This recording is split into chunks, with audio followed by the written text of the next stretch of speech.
The Nigeria Football Federation (NFF) and the National Sports Commission (NSC) will meet this week to take a final decision on the position of the Super Eagles head coach. Former international Augustine Eguavoen recently guided the Super Eagles to 2025 African Cup of Nations qualifications. Eguavoen assumed the role of caretaker coach in September after the NFF failed to appoint a substantive head coach in time for the qualifiers.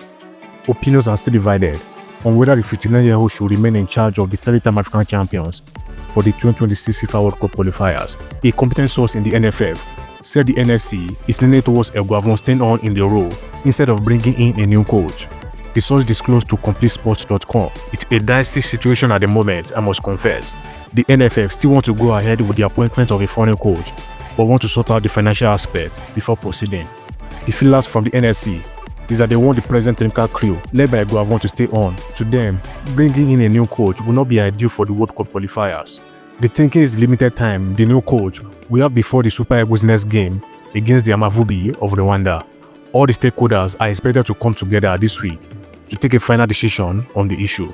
Eguavoen, who has been in temporary charge of the Super Eagles after they moved to hire the German tactician Bruno Labbadia, collapsed, has delivered on qualifying Nigeria for the 2025 AFCON in Morocco. However, the Super Eagles could only manage a point out of a possible 6 in the final 2025 AFCON qualifiers against Benin Republic and Rwanda last month. They forced Benin to a 1-1 draw in Abidjan before they suffered a shock 2-1 loss at home to Rwanda to conclude their qualifying campaign to Morocco 2025. Incidentally, both Benin and Rwanda are in the same 2026 FIFA World Cup qualifying group with Nigeria. Rwanda leads the standings after 4 rounds of matches with 7 points ahead of South Africa and Benin, who also have recorded 7 points each but have an inferior goal difference. Nigeria, on the other hand, languished second from bottom with 3 points to lead their hopes of qualifying for the biggest World Cup ever in complete shambles.